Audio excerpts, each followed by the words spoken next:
Hi friends, welcome to my channel Sundari creatives. நம்ம இந்த சேனலில் வீடியோவில் பார்த்தீங்கன்னா ஃப்ரீ ஆன்லைன் கிளாஸோட கிளாஸ் 4 தான் பார்க்க போகிறோம். அது சுகர் பீடு எப்படி ஸ்டிச் பண்ணலாம் அப்படிங்கிறத பற்றி பார்க்க போகிறோம்.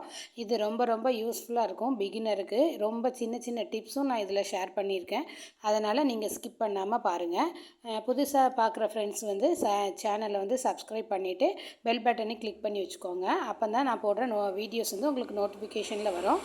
இப்போ நான் பார்த்தீங்கன்னா இதுக்கு என்னெல்லாம் எடுத்திருக்கேன் அப்படின்னா, காட்டன் த்ரெட், அதாவது நார்மலாக நம்ம மிஷின் தைக்கிறதுக்கு யூஸ் பண்ணுவோம் பார்த்தீங்களா, அந்த ஷூயிங் த்ரெட்டு தான் எடுத்திருக்கேன்.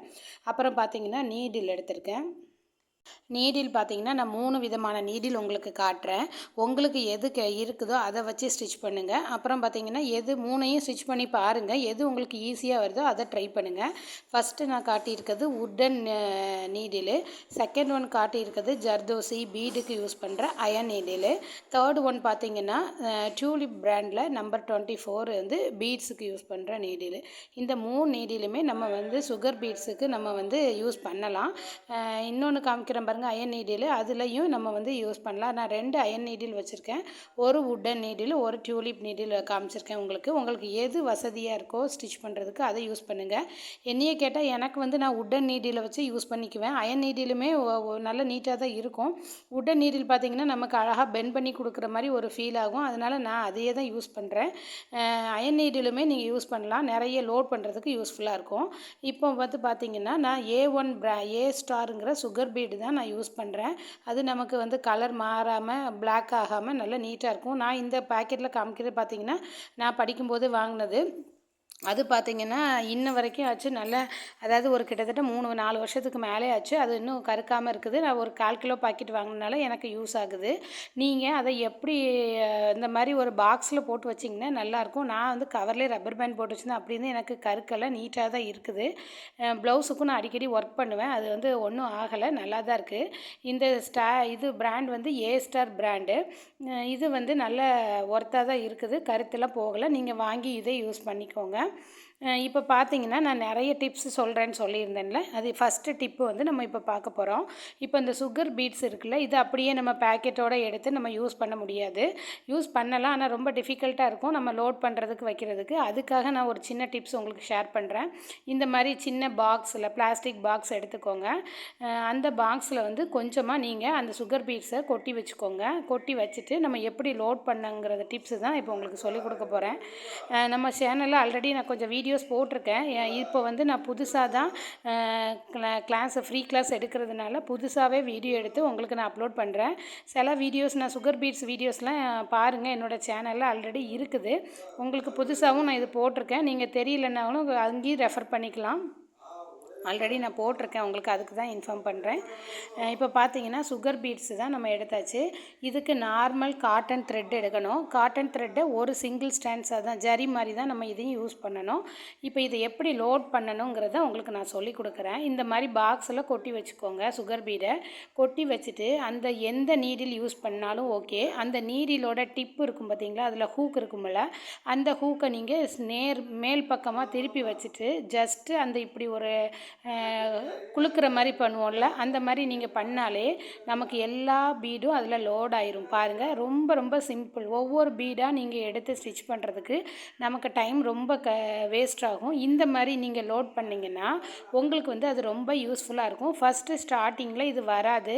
ஏன் வராதுன்னா, நம்ம அதை ஹேண்டில் பண்ணுறதுக்கு கொஞ்சம் பழகிட்டிங்கன்னா உங்களுக்கு ரொம்ப ஈஸியாக இருக்கும். இப்போ பார்த்தீங்கன்னா நான் ரைட் ஹேண்டில் 3வது ஃபிங்கர் ஆள்காட்டி விரலுக்கு நடுவிரலில் வச்சு அந்த நீடிலோட பிடிச்சிட்டு எப்படி குலுக்குறோம் பாருங்கள். குலுக்குனாலும் அந்த பீடு கீழே வராது. ஏன்னா நம்ம அதில் கையில் வச்சு ஸ்ட்ராங்காக பிடிச்சிக்குவோம்.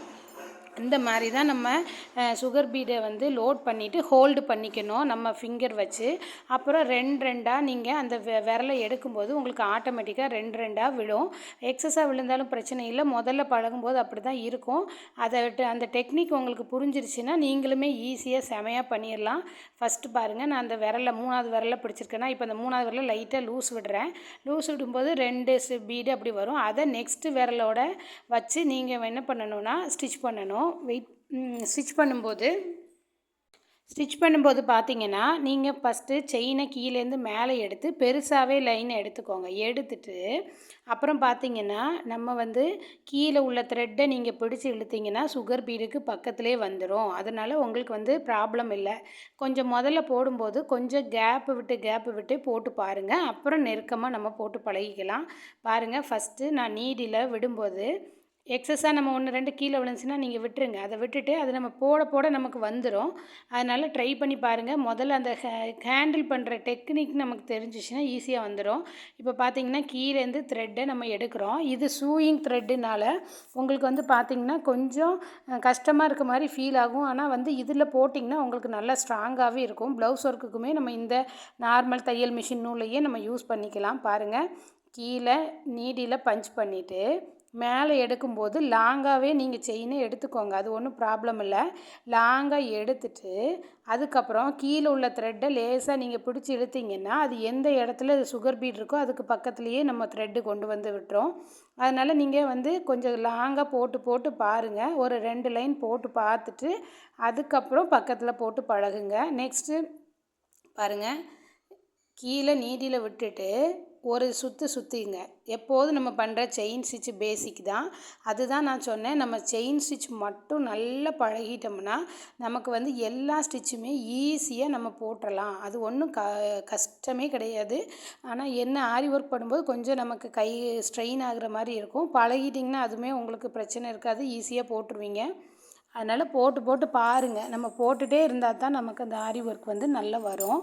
இப்போ பாருங்கள், முதல்ல கீழேருந்து எடுக்கிற செயின் ஸ்டிச்சை போட்டு லாக் போட்டேன்னா, போட்டுட்டு அந்த செயினை வந்து நான் லாங்காகவே எடுக்கிறேன். பாருங்கள், கீழே நீடியில் பஞ்ச் பண்ணிவிட்டு நீடியில் த்ரெட்டை நீடியில் மாட்டிட்டு அதுக்கப்புறம் 2 பீடை நம்ம அதில் இன்சர்ட் பண்ணுறோம். இன்சர்ட் பண்ணிவிட்டு அதுக்கப்புறம் ஒரு செயின் போடணும். ஏன் அந்த செயின் போடுறோன்னா அந்த சுகர் பீடு வந்து நமக்கு லாக் ஆகணும். அதனால தான். பாருங்கள், கீழே நீடியில் பஞ்ச் பண்ணி நீடியில் சுற்றிட்டு த்ரெட்டை சுற்றிட்டு மேலே எடுக்கிறீங்க. எடுத்துட்டு இப்போ நான் லாக் பண்ணுறது எப்படி பண்ணுறேன்னா, இது நாட் போடுறதுக்கு நீங்கள் போட்டு பழகிக்கோங்க. அப்படி போட முடியலன்னா சிங்கிள் த்ரெட் நாட்டுன்னு சொல்லுவாங்க இதை.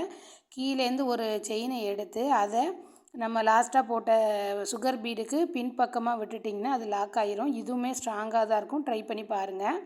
உங்களுக்கு புரியலைன்னா கேளுங்க. நான் கண்டிப்பாக கமெண்டில் கேளுங்க, நான் சொல்கிறேன். இப்போ பாருங்கள், திருப்பி ஒரு தடவை லோட் பண்ணி காமிக்கிறேன்.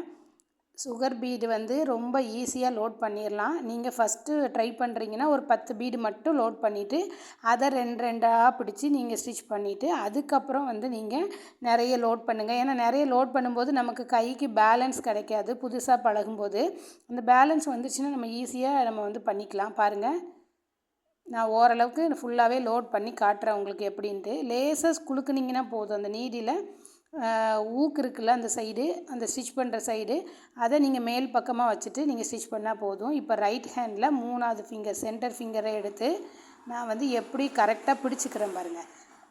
தம்பு நெயில் வந்து பின்பக்கமாக இருக்கணும். தம்பு நெயிலும் ஆள்காட்டி நரலையும் பின்பக்கமாக வச்சுட்டு இந்த சென்டர் விரலில் நல்லா டைட்டாக பிடிச்சிக்கோங்க. நீடிலோடு சேர்த்து நான் எவ்வளோ குலுக்குனாலும் அது கீழே விழலை பாருங்கள். இந்த மாதிரி ஹோல்டு பண்ணிக்கோங்க நீடியில். இந்த மெத்தடு புரிஞ்சிச்சுன்னா உங்களுக்கு ஈஸியாகிரும். பாருங்கள், ஃபஸ்ட்டு கீழேருந்து நீடியில் பஞ்ச் பண்ணுறோம். நார்மல் செயின் ஸ்டிச்சு தான். அந்த செயினுக்கு பதிலாக தான் நம்ம இப்போ சுகர் பீடை போட்டுட்டு செயின் போடுறோம். கண்டினியூஸாக செயினாக போட்டுட்டு இருந்தோம். இப்போ வந்து அந்த செயின் மேலே எடுக்கும்போது நம்ம ரொட்டேட் பண்ணுற இடத்துல இப்போ நம்ம வந்து சுகர் பீடை போட்டு ஸ்டிச் பண்ணுறோம். இதுதான் ஈஸியாக வர்ற மெத்தடு. செயின் தான், அதை புரிஞ்சிட்டிங்கன்னா உங்களுக்கு ஈஸியாக வந்துடும். பாருங்கள், எனக்கு வந்து ஏன் கொஞ்சம் ட்ரபிள் ஆகுதுன்னா, நான் போட்டு ரொம்ப நாள் ஆச்சு. இன்னொன்று என்னென்னா, நான் ஆல்ரெடி போட்டு நல்லா பழக்கி வச்சுருந்த நீடில் வந்து நமக்கு வந்து நான் எங்கே வச்சேன்னு தெரியல.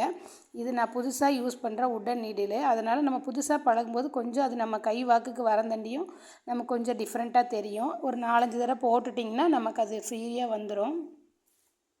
பாருங்கள், கீழேருந்து த்ரெட்டை மேலேருந்து நீடியில் பஞ்ச் பண்ணுறோம். கீழே பஞ்ச் பண்ணிவிட்டு த்ரெட்டை நீடியில் மாட்டிட்டு மேலே எடுக்கிறோம். மேலே எடுத்துட்டு ரொட்டேட் பண்ணும்போது நெக்ஸ்ட்டு டைம் டேர்ன் பண்ணணும். நம்ம டேர்ன் பண்ணிவிட்டு அதுக்கப்புறம் 2 சுகர் பீடை போடுங்க. சுகர் பீடு ஏன் 2 போட சொல்கிறேன்னா, நம்ம சுகர் பீடு நிறைய போட்டால் வந்து அது ஃபினிஷிங் நீட்டாக இருக்காது. அதனால் ஸ்டார்டிங்லே 2 அல்லது 3 பீடு, இது தவிர எக்ஸஸாக போடாதீங்க. பழகும்போதே நம்ம எப்படி பழகுறோமோ அதே தான் நமக்கு கடைசி வரைக்கும் வரும். அப்புறம் அதை மாற்றவே முடியாது. நமக்கு அது வந்து வராது, திருப்பி அந்த பழக்கம் வராது. அதனால தான் நான் சொல்கிறேன், ஃபஸ்ட்டே நீங்கள் 2 பீடாக போட்டு ஸ்டிச் பண்ணுங்கள். டைம் எடுத்தாலும் பரவாயில்ல, கொஞ்சம் ஃபினிஷிங் வந்து ப்ளவுஸில் பண்ணும்போது நீட்டாக இருக்கும். நம்ம கொஞ்சம் ஸ்டிச்சு பார்த்துட்டு அதுக்கப்புறம் ப்ளவுஸ் ஒர்க்கு பார்க்கலாம். இதெல்லாம் யூஸ் பண்ணி ப்ளவுஸ் ஒர்க்கு, அடுத்து த்ரெட் ஒர்க்கு அப்படி நம்ம கண்டினியூவாக பார்க்கலாம். அப்படி பண்ணும்போது உங்களுக்கு ப்ளவுஸில் ஒர்க் பண்ணுற ஒரு எக்ஸ்பீரியன்ஸும் கிடைக்கும். நமக்கு என்ன கரெக்ஷன் பண்ணுறோம் அப்படிங்கிற தப்பு விடுறோம் அப்படிங்கிறது நமக்கும் தெரியும். அதை கரெக்ட் பண்ணிட்டு நெக்ஸ்ட் ப்ளவுஸும் நீங்கள் பண்ண முடியும். கொஞ்சம் சுகர் பீடு எல்லா பீடையும் ஸ்டிச்சிங் கண்டினியூஸாக பார்த்துட்டு அதுக்கப்புறம் ஒரு சின்ன சின்ன ஸ்டிச்சஸ்லாம் பார்த்துட்டு ஒரு ப்ளவுஸ் ஒர்க் போட்டுட்டு அடுத்து நம்ம சில்க் த்ரெட்டுக்கு போய்க்கலாம். இது சிம்பிளாக நம்ம வந்து பேசிக்காக நம்ம யூஸ் பண்ணுற ஸ்டிச்சஸ் ப்ளவுஸுக்கு. அதனால தான் நான் இதை முதல்ல எடுத்துகிட்டு வந்திருக்கேன். நிறைய ஸ்டிச்சஸ் இருக்குது ஆரி ஒர்க்கில். நம்ம ஒன் பை ஒன்னாக பார்க்கலாம். புதுசாக பார்க்குற ஃப்ரெண்ட்ஸ் வந்து என் சேனலை சப்ஸ்கிரைப் பண்ணி சப்போர்ட் பண்ணுங்கள். நான் சொல்கிற சின்ன சின்ன டிப்ஸை நீங்கள் ஃபாலோ பண்ணிக்கோங்க. அப்போ தான் உங்களுக்கு அந்த பீடு வந்து கரெக்டாக வரும். இப்போ பார்த்தீங்கன்னா இன்னொரு டிப்ஸ் சொல்கிறேன். இப்போ வந்து கீழே நீடியில் பஞ்ச் பண்ணுறோமா, பஞ்ச் பண்ணிவிட்டு அப்புறம் அந்த த்ரெட்டை வந்து நீங்கள் நீடியில் மாட்டி விட்டுட்டு அந்த எடுக்கிற லூப் வந்து கொஞ்சம் பெருசாகவே எடுத்துக்கோங்க. பரவாயில்ல, நம்ம சின்னதாக எடுத்தால் விட்டுருவோம் டக்குன்னு அந்த சுகர் பீடு உள்ளே போனோடனே. அதனால் லாங்காகவே எடுத்துட்டு அப்புறம் பார்த்தீங்கன்னா மேலே லாங்காக வந்ததுக்கப்புறமா கீழே வந்து சுகர் பீடை போட்டுருங்க. போட்டுட்டு கீழே உள்ள த்ரெட்டை கொஞ்சம் இழுத்து பிடிச்சிங்கன்னா அது கரெக்டாக எந்த இடத்துல நம்ம ஸ்டிச் பண்ணணுமோ அந்த இடத்துக்கு வந்துடும். அதனால தான் நம்ம வந்து ரொம்ப சின்ன சின்னதாக எடுக்காமல் பெருசாக கூட லூப்பை எடுத்து சுகர் பீடை அதில் லோட் பண்ணிவிட்டு அதுக்கப்புறம் கீழே உள்ள த்ரெட்டை பிடிச்சி இழுத்துட்டிங்கன்னா உங்களுக்கு அது கரெக்டாக நம்ம ஸ்டிச் பண்ணுற இடத்துக்கு வந்து நிற்கும். அப்படி நம்ம ஸ்டிச் பண்ணிக்கலாம். ரொம்ப ரொம்ப ஈஸி தான். முதல்ல அந்த எப்படி நம்ம சுகர் பீடை லோட் பண்ணணும், அதை எப்படி நம்ம ஹேண்டில் பண்ணணுங்கிற ட்ரிப்பு மட்டும் நமக்கு தெரிஞ்சிட்டா நம்ம நல்லா ஈஸியாக பண்ணிடலாம். நான் இப்போ பார்த்தீங்கன்னா ரைட் ஹேண்டில் உள்ள 3வது ஃபிங்கரை வச்சு தான் அந்த நீடியில் பிடிச்சிக்கிறேன். 2 போடும்போது சுண்டு விரல் இருக்குது பார்த்தீங்களா, அதுட்டு நான் தள்ளி விடுறேன் பாருங்கள். தள்ளி விட்டுட்டு அதுக்கப்புறம் சுகர் பீடை நம்ம வந்து ஒரு செயின் ஸ்டிச் போடுறோம். இப்படியே போட்டு பழகுனீங்கன்னா உங்களுக்கு வந்துடும் ஈஸியாக. போட்டு பார்த்துட்டு நீங்கள் எனக்கு இந்த லைனை 2-3 லைன் போட்டு பார்த்து சென்ட் பண்ணுங்கள். நெக்ஸ்ட்டில் நம்ம வந்து ஷேப்பில் போடுறது நான் உங்களுக்கு சொல்லி கொடுக்குறேன். அதுக்கப்புறம் அந்த ஷேப்பில் ஒர்க் பண்ணி எனக்கு சென்ட் பண்ணுங்கள். சுகர் பீடுக்கு வந்து ஏதோ ஒரு டிசைன் எடுத்து அதுக்கு நீங்கள் அவுட்லைன் மாதிரி போட்டு சென்ட் பண்ணுங்கள். இப்போ லோட்டஸ் எடுக்கிறீங்கன்னா லோட்டஸில் லைன் அவுட்லைன் இருக்கும் பார்த்தீங்களா, அந்த லைன் எல்லாம் பீகாக்கோட அவுட்லைனு ஃபில்லிங் கொடுக்காம வெறும் அவுட்லைன் மாதிரி இந்த சுகர் பீடை கொடுத்து எனக்கு ஒரு இமேஜ் சென்ட் பண்ணி எனக்கு குரூப்பில் ஷேர் பண்ணுங்கள். ஏதாவது டவுட் இருந்தாலும் கேளுங்க. நம்ம தொடர்ந்து நம்ம ஆரி ஒர்க்கு வீடியோஸ் எல்லாம் பார்க்கலாம். ஹேண்ட் எம்ப்ராய்டிங்கும் நான் போட்டுட்ருக்கேன். மிக்ஸ் பண்ணி போடுறேன். ஒரு நாள் இது ஒரு நாள் அதுன்னு போடுறேன். அந்தந்த குரூப்பில் இருக்கிறவங்க பார்த்துட்டு நீங்கள் ஒர்க் பண்ண ஸ்டார்ட் பண்ணிடுங்க. ஏன்னா நம்ம நிறைய வரும்போது நமக்கு அது பேர்டனாக தெரியும். ஐயோ நமக்கு நிறைய இருக்கே, நம்ம எப்போ முடிக்க போகிறோன்னு. அதனால் உங்களுக்கு கிடைக்கிற டயத்தில் கொஞ்சம் கொஞ்சமாக ஒர்க் பண்ணி அதை கம்ப்ளீட் பண்ணிடுங்க. இப்போ பார்த்தீங்கன்னா நான் இதை நாட் போட்டு இப்போ கம்ப்ளீட் பண்ண போகிறேன். நாட் நம்ம எப்போதும் போடுற நாட்டு தான். பாருங்கள், முதல்ல லூப்பை பெருசாக எடுத்துக்கோங்க.